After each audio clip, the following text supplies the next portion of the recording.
Hello and welcome to a discussion of conversational agents and what that category of things is about.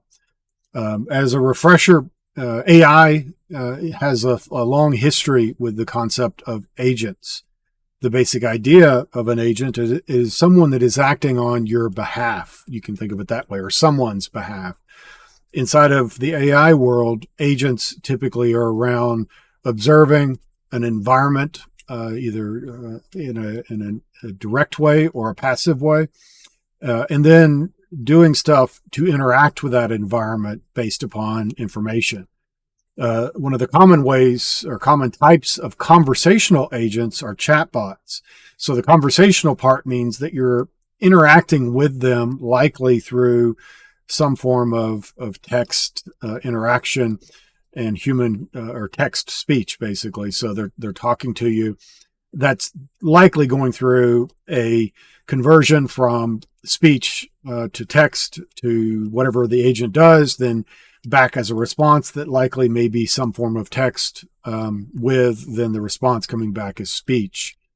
So if we go into what a chatbot is, they're built for generally specific tasks. Those sort of tasks include things like 24/7 customer support. So you go to a website, there's a link that to open up a dialogue to talk to something that likely has a name, and it is there all the time. Doesn't require a call center to be running for it to be present. They can also be used for things like gathering information and helping users find things they're looking for. You might be able to search for it, and it basically, you type in some phrase, it goes out and looks for and figures out what it is you're likely looking for and offers to take you there. So if you're on an HR kind of website or environment, and you are trying to find how to change your beneficiaries or whatever, then the agent would likely present you, the chatbot would likely present you with a list of resources to go to. So those are specific tasks. The characteristic of a chatbot, though, is that it's typically fairly rigid, so that there is a set of things that it knows how to do and not complex interactions. So it generally can't handle things beyond that rigid set of instructions that it knows how to do.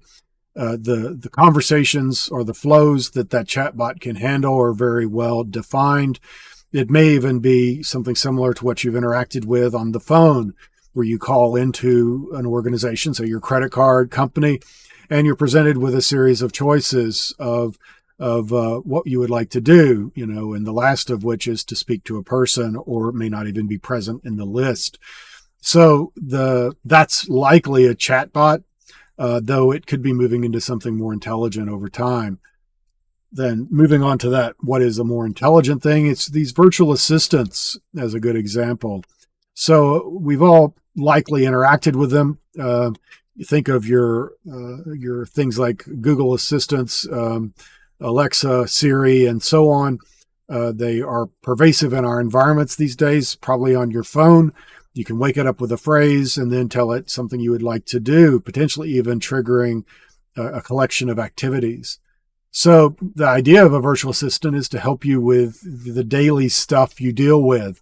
So potentially adjusting your thermostat, setting a reminder for you to do something, timing something, like if you're cooking spaghetti and you want it to boil for 10 minutes, whatever those sort of things might be. But they are typically very much around tasks of helping you accomplish some activity. And they are able to do things like set reminders, play music, make a telephone call, so you can say call someone, and also manage various types of devices, be it lights, thermostats, whatever things that you've associated or allowed the agent to have access to.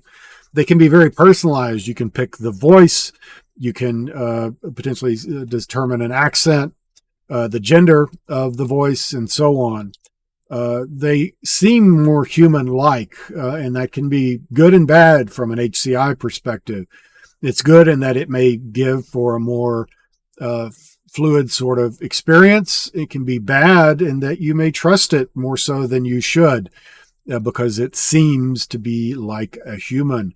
And so as people involved in HCI AI, it's a good idea to keep in mind that you want to be very cautious of what advice you may be giving out, what information you're giving out, and so on, to make sure that it is vetted, because your customers may trust it. So make sure that you're spending some time doing some testing. And with that, we finished talking about conversational agents and chatbots and virtual assistants. Thank you for watching. As always, like and subscribe. If you have any questions, let me know.